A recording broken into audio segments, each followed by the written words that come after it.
Good news, everyone! It's Jake Ciely. And there's a surprise in your cereal box. I'm great! Everybody else sucks! Let's get dangerous! Yes, sir, random kid I just met. It's time to check the link. Oh, wait, you're serious? Let me laugh even harder. You know what? You just made the list! Hooray! People are paying attention to me. It's all in football. Sure, we talk about it all the time. Really? No, burn.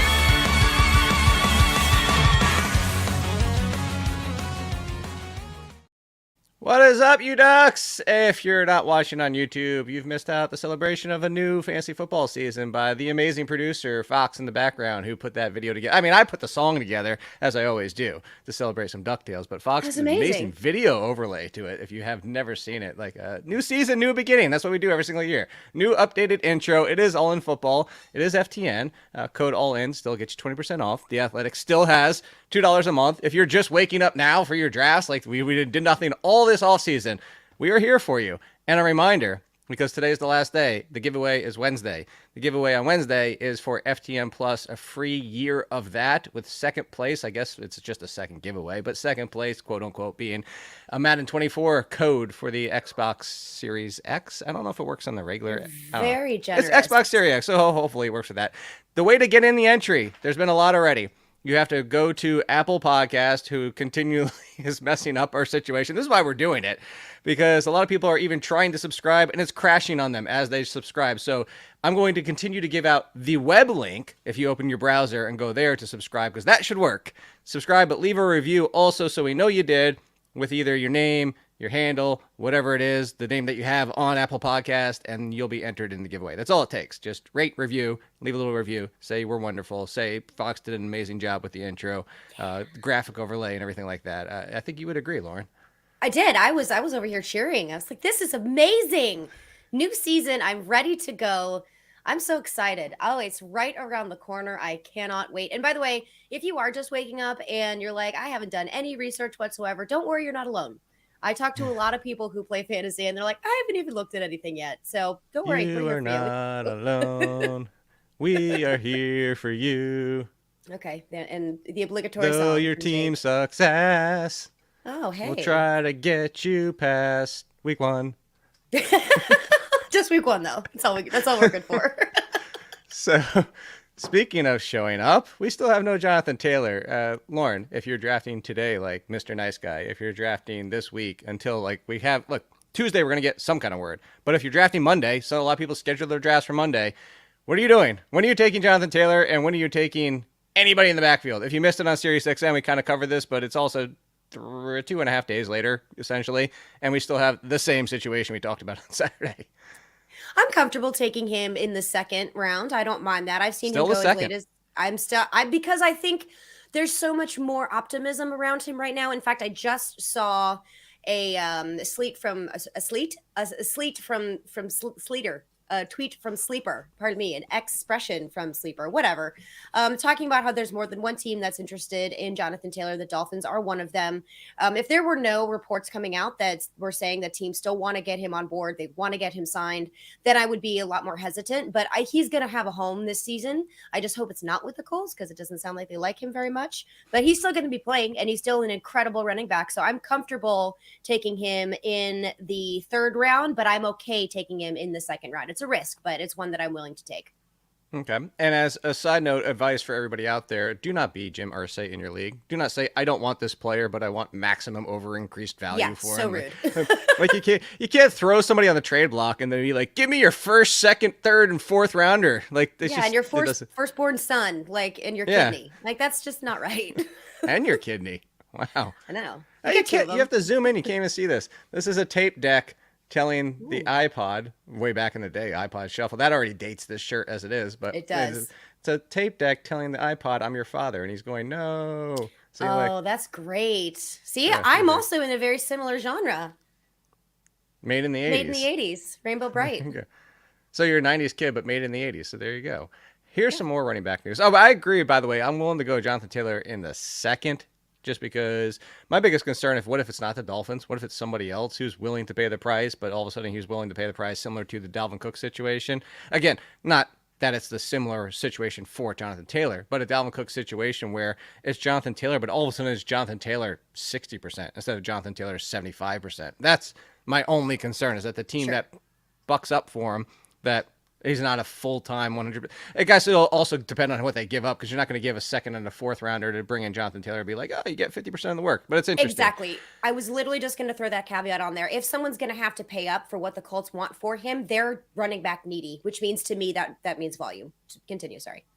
No, and Brett brought up the biggest concern is the risk. Why I'm saying I'm okay like the end of the second round, because there's talks about the whole Christian Wilkins thing too. Jonathan Taylor's in the same situation, is that show up for part of the season to get your free agency, your year of NFL under your belt, and that they pull the Zeke, they pull basically we get 6 to 8 games of them.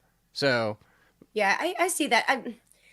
I can understand that, but I don't know. For some reason, I just don't see that coming out of him. He's too competitive for me for just to have him show up, just to show up. I could see. All right, so speaking of showing up as well, Tank Bigsby continues to show up. Tank Bigsby up to over 30% of the touches. Again, it's preseason. I mean, again, we talk about this all the time. You get evaluated with the ones, but there's a lot that we dive into this preseason. We've been talking about on this show. We're running with the ones, not running with the ones in actual games, playing with the starters in actual games. Tank Bigsby continues to eat away potentially for Travis Etienne. The interesting thing here is that the carries were there. There was more routes and targets continued for Etienne, but this is also, we can say that, not a team that's probably going to throw 100 balls to the backfield. That's just not who Trevor Lawrence and Doug Peterson offense generally turns out to be. There's usually some work, but that Sproles year is kind of more the anomaly than the rule when it comes to this, and we just saw it last year. So Etienne would be like, okay, he's fine. He's going to get all the passing game work even though he loses some touches.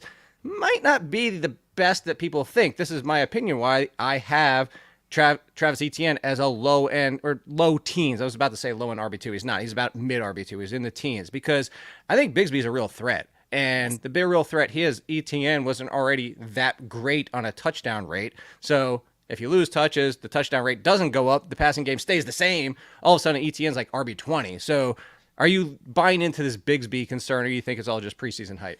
No, I'm definitely buying into this. And for anyone just now tuning into this show, whether or not it's on Sirius or here on our FTN YouTube channel, I've been harping on this the last 4 months. I was actually just trying to find the quote from Travis Etienne as well. There's another one from Doug Peterson when it comes to the ridiculous amount of touches that Travis Etienne got after week 8 last season when he just exploded onto the fantasy world.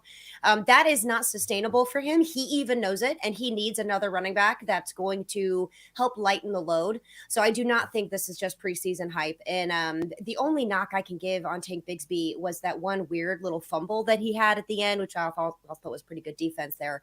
But he is going to be a real threat, and he's going to be involved. And that's just smart for the longevity of both of these players if they want to, make a run into the playoffs, which I know they do. It's going to be frustrating, I think, for Travis Etienne managers. And that's why I'm kind of avoiding Etienne, and I'm going to go ahead and take Bigsby because I like that value. And I honestly think that he's going to get a lot of touches. The rounds difference in their ADP, even with all the excitement that we've heard Crazy. this preseason for Tank Bigsby, he's still going significantly later.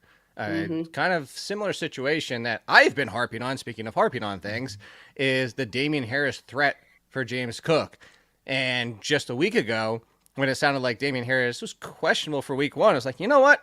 Fine, I'll buy into James Cook a little bit more, because if there isn't a second option, we saw Singletary do it with the Bills. When there wasn't a real second option, 15 to 20 touches a week for the second running back alongside Josh Allen, that's fine because there's only one guy. I brought it up all the time. I referenced the years with Cam Newton. Cam Newton had a great running back next to him when it was just one guy. When it was 2, 3 even options at times, that's when we get frustrated. This was my concern this entire time, is that they signed Damien Harris. They signed Damien Harris to come in and be what James Cook doesn't have. He's okay. He's just not, he doesn't excel at it, is the goal line, heavy carries, the pounding, which is what Damien Harris excels at. If this was like what we've talked about Khalil Herbert, Khalil Herbert's not the best pass blocker, but he's not terrible. He's just middle of the road. Roshan Johnson's better, but it's kind of like, all right, well, you have a veteran versus a rookie. I'm not that concerned. This one I'm legitimately concerned about, because if James Cook is Matt Forte. I'm okay with that, but that means he needs 1,100 yards and the 3 or 4 touchdowns. You're still talking about a backfield with Josh Allen running the ball with 500 yards, 600 yards, 5, 6, 7, 8 rushing touchdowns. So you have to take that out of the pie, Lauren. And this is another one why I've been low on James Cook. And even when I pushed him up, I still could barely get him as an RB2. Yeah, and that's exactly where I think he should be. And the problem that we know about this from last season when we talked about, at least I talked about how much I love Damien Harris when he was with the Patriots, and he was a touchdown sniper. I mean, that's what he does. And that unfortunately takes away the equity for James Cook. So even if in the best case scenario, James Cook is efficient, he can take a beating, he still keeps on trucking like the Energizer Bunny. It doesn't matter. I think that red zone guy is going to be Damien Harris or it's going to be Josh Allen, which definitely limits his fantasy upside potential. You got like Damien Harris up in the stands with like one of those, what are the guns that shoot the thing that wrap around your ankles and make you trip? That's like Damien Harris is out there. Oh, God, I know the name of that. I'm going to think about it. Got the 2 balls on the end. I don't know. Yeah, we need Hawkeye for this one. Specific. Yeah. Shoot. Trips them up right at the 3-yard line and then he runs in and he's like, yeah, thank you for my touchdown. That's exactly what it is. I didn't know there's actually a name for those. All right. No, there is. So I just can't remember what it's called.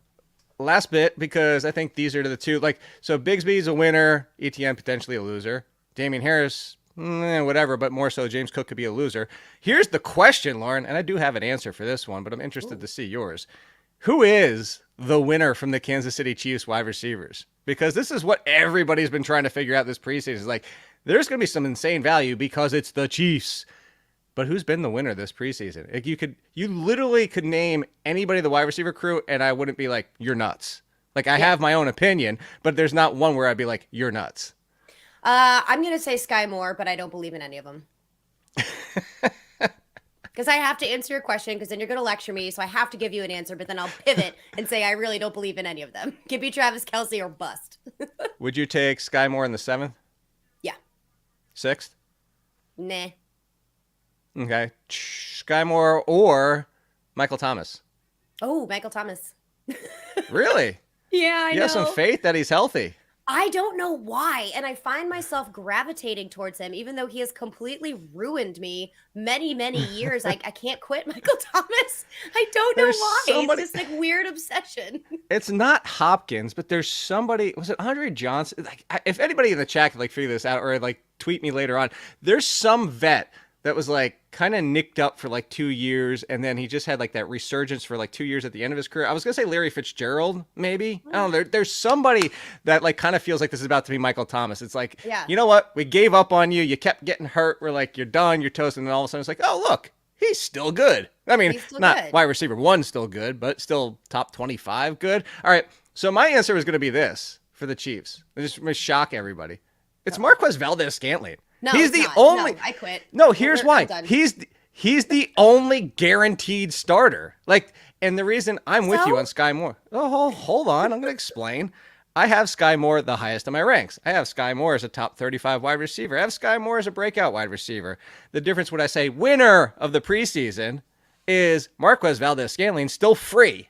Everybody's taking Justin Ross in front of him. And I love if I'm wrong and Justin Ross is the best wide receiver, I wish nothing more. I want that kid to stay healthy. I think he's got immense talent, but it's Rashee Rice, the rookie. We did this last year with Sky Moore.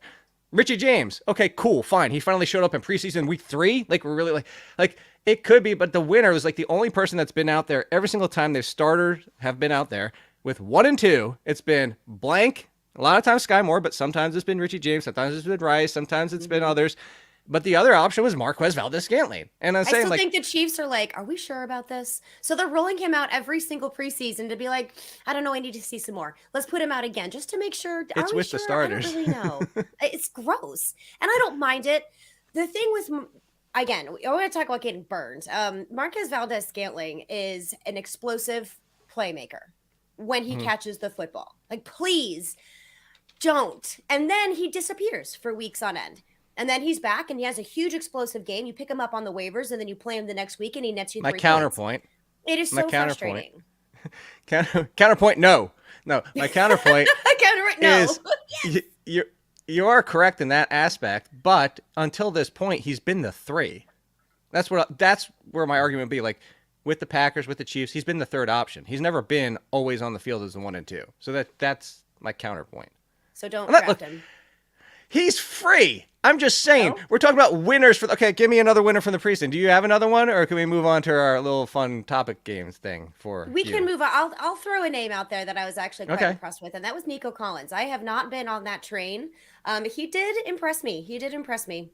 With Sir Stroud. So I was interested in that one. Nico Collins or Michael Thomas? Michael Thomas. Nico Collins or Sky Moore? Oh, that's tough. You know what? I'm going to go with Nico Collins here because of the grossness and murky muddiness of that wide receiver room in Kansas City. But I do know that Nico Collins is the number one. Stroud likes to look for him. So I'm going to go with the target share here with Nico Collins. So we had two guesses in the chat from Tony Caruso. We had, but no, it was actually Larry Fitzgerald. I was right for myself. Okay. Haha. Jake is always right, even when I'm arguing with Adam. It was Larry Fitzgerald. He had 2012, 13, and 14. He had 16, 16, and 13 games started, 800, 950, 780. And then 2015, boom, he's back. 109 receptions, 1215, 107, 1,023, 109, and 1156. It was Larry forgot Fitzgerald. about that. It wasn't even Larry that long Fitzgerald. ago, but I remember that. Age, by the way, impressive. 32, 33, and 34 season. Let's go, The big thing about this, and this is what will be interesting, is Larry Fitzgerald kind of changed his role as a receiver. Like they used him differently at that point. Sent him a little bit more over the field, a little bit like moving around in the offensive line. And I think you might want to do the same with Michael Thomas, the slant god. He runs more than slants. I debunked that last year on Twitter, by the way. He does run more than slants. But maybe now you do actually turn him into the slant god. Maybe that's just what he does and to resurge his career. Can you say resurge in that aspect? I don't know. Let's move on. I have a question for you, Lauren. A couple. Oh, boy. This is ADP. These are huge gaps in ADP. You've already got a brief taste of this on the SiriusXM show. But what this is I found the biggest outliers in ADP. I'm going to throw one out because I know what you would take in this one. But like Trevor Lawrence is high in ADP, is 7th overall in NFFC. I was hoping that this was like a typo. 7th. 1, 2, 3, 4, 5, 6, 7 in NFC. By the way, NFFC is not Superflex. Somebody took Trevor Lawrence with the 7th pick.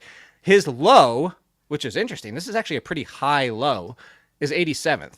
Yeah. So what I want to ask you is if you're forced to pick, I'm going to give you this way, a little bit differently, because obviously you're going to always take the lower value. The lower value in this instance is going to be you're not allowed to take them. So here's the one. Okay. Zay Flowers, his high is 67. We've been trying to figure out the Ravens. He's looked good. Odell Beckham's been in the mix, looking good. We haven't got a lot of looks at him, though. Rashad Bateman is still the giant question mark. You either take Zay Flowers at 67 or you don't get him. So you have to take him at like around his peak ADP. I'll even give you 72. I'll bump it down a little bit, right at the turn. 72, would you take Zay Flowers or would you completely pass on him and say, I just won't get a share? I won't get a share. I love Zay Flowers, but I need to see what is going on in that offense, which is a lot different this year. So I don't begrudge anyone who wants to take him, but personally, I am not taking him. I won't have any shares of him. Okay. Jay Felicio, friend of the show, friend of the Athletic, by the way. Articles over at the Athletic this year. He's been taking Bateman for free. So like maybe it's just like the running backs. You know what? We talked about this a lot last week too. Like J.K. Dobbins, maybe the answer is going to be the free running back. Gus Edwards is essentially free this year. Just draft Gus Edwards and win. Yep. And find that like. Let's go. It's the Ravens are always just the one that nobody wants. That's always the answer. It's the one that it's basically wait for your draft to finish, take whatever's left, and if there's still one afterwards, then you pick them off waivers. That's the answer to the Ravens. All right, how about this one? This is interesting. This one is almost free. It's the backup to Alexander Madison. His high, Ty Chandler, by the way, who's been winning the job. Dwayne McBride, really far behind him, even as a rookie, as that pounder just doesn't look like he's going to be involved that much. Ty Chandler fits a lot of what Alexander Madison does, which is why my initial concern when they drafted McBride was that Ty Chandler was going to fall to third because he was going to be the handcuff option if something happened to Madison, and McBride can play his role similar to Damien Harris, but that's not happening. Ty Chandler's also playing that role. So Ty Chandler's high, which I think should be higher, is 133 for a backup. I mean, maybe a lot of people just aren't paying attention to the news, don't believe it's him, whatever it is. So 133 or undrafted, because the low end is like the 400s. So basically, like undrafted beyond undrafted, then there's still more undrafted, then there's a couple more drafts, and he's still undrafted. So I'm not even going to let you pick that option. At 133, Are you taking a lot of Ty Chandler? Like, basically, he has to be your pick in the 11th round every single time. Would you take Yeah, Ty I don't Chandler? mind that. I don't mind that at all. I think that there are some pretty stinky options. There are also some hidden gems, and I think that Ty Chandler is one of those hidden gems. I will take that all day long. Okay. How about I'll give you one more before Because we get I don't to- believe this is Alexander Madison's full-time backfield. So To give you a little insight, my home league auction waivers or auction keepers are about to hit in about 25 minutes. ooh. And I have $200 budget. Alexander Madison potentially for $10. I'm letting him go to keep a fourth wide Oh. receiver. Yeah. Okay. I'm keeping 4 wide. Now, granted, we have 2 flexes as well, but still, I'm letting him go because Yeah, I don't blame you. you know who I'm keeping instead? Oh, who? Jahan Dotson for $8. Yes! That's much better. See? I knew we were friends for a reason. No, but the point being is I'm concerned as you are of Alexander Madison that this isn't going to be just his backfield. This is Actually- not nearly as cut and dry as I think people No, want it I have to be. Alexander Madison and James Cook around similar value, like in drafts right now. All right, so one more for you. We got to bring up Michael Thomas. Oh. High of 48, low of 127, so he's not going undrafted, but a low of 127, which I don't know how he falls that far. Like, it's just baffling. Like how some of 48 these is players make it that ridiculous. like people have to like assume they're gone. I don't get it, but we'll say 4th round, end of the 4th round, super early for Michael Thomas. So I'll give you again, similar to before, I'll drop him down around. We'll say pick 58, 10 more picks down. At the end of the 5th round, Michael Thomas, you have to take him there, or you never get any Michael Thomases this year. I think I'm passing on Michael Thomas In the 5th round, you would never in the take him 5th there. round. I've gotten him so late. I think so many people are passing on him that he's just naturally fallen to the 7th or later, which to me, that is a smash draft. I just don't, Smash that's draft? not risky. Smash draft. It's not risky for me, but that's getting up there. Like 4th is absolutely out of the question. 5th, a little bit too spicy for me. 6th, I'll think about it, but 6th, 7th round, actually 5th, 6th, 7th round, I'm actually looking at some of those other running back options like Rashad White, Isaiah Pacheco. So if he does fall around that, I might be missing out on Michael Thomas, but I've gotten him so much later. So I think at that price, I won't have any shares. Since we're calling this kind of like the kickoff to the 2023 fantasy football season, for at least All in Football, with the new intro, thank you again, Fox, and everything like that, So sexy. there's some number 2s, wide receivers number 2s on teams They're that I number think could be like interesting compared to Michael Thomas.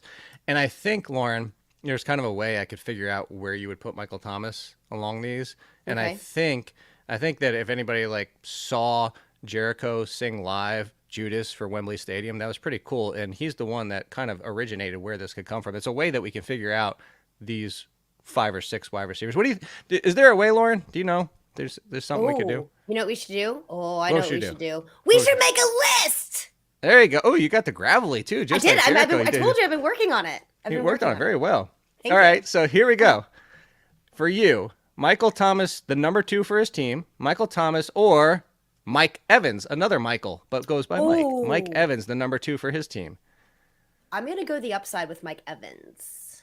Okay. Michael Thomas or Christian Kirk? Michael Thomas. Okay. Is that because you're concerned about the Zay Jones usage? Kind of, yes. I think that's a lot murkier too. Not really confident in it, and I feel a lot more confident in Michael Thomas. So I have to tell you, as a sidebar, I'm with you on the Michael Thomas like concern with Christian Kirk. I have them back to back. I still have Kirk just ahead of him, but I don't feel great about it because I've Right. come around on Calvin Ridley. I don't have Calvin Ridley as a wide receiver 1 like you do, but I've come around on the fact that like he's the clear, and it looks like the other 2, say Jones and Christian Kirk, are going to be eating into each other. But I think they can still both get like 17, 18%, but that's down a lot for Christian Yes. Kirk. All right. Yes. Michael Thomas or Cortland Sutton, who actually would be the one as of week 1, but once Judy is healthy, the 2. I hate this because I love Cortland Sutton, but I'm still going to go Michael Thomas here. I should probably explain why. It all has to do with Russell Wilson and also the lack of Tim Patrick. There's not much that you have to really defend on this offense right now, except for like Javonte Williams, who, you know, God Mimsy. willing, he stays. Sure. But no, I'm just for the sake of the quarterback and weapons, I'm going to stick with Michael Thomas. I don't hate drafting Cortland Sutton, though. But I'm in this Okay. situation, I'm going Michael Thomas. 2 more. As we're over time, let's get out of here. But 2 Let's more. do it. Brandon Ayuk or Michael Thomas? Oh, Michael Thomas. Okay.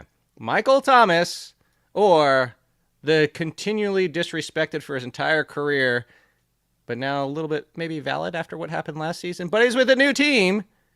Michael Thomas or Brandon Cooks? Michael Thomas. I know. I'm sorry. The queen of the Michael Thomas hype train. It's ridiculous. It is absolutely ridiculous. But those are the decisions I'm making in drafts. And I'm finding myself walking through the arguments in my head. I'm working through, my wheels are turning, smoke's coming out my ears. And I usually fall off Michael Thomas. It is weird. Literally, my bench wide receivers are circa 2018 because I've got Michael Thomas and I've got OBJ. It is weird. Shout out to Circa Sports presenting this Yeah. show. There you go. How's that for? Thank you for that, Lauren. And shout out to everybody with your drafts. You can find Stepmom Lauren at Stepmom Lauren. I'm at All In Kid. Reminder, Liz, you have 2 more days today. Listening, well, if you're listening to the podcast today or whenever in your area, I don't know. Go over to Apple Podcast, click the web link.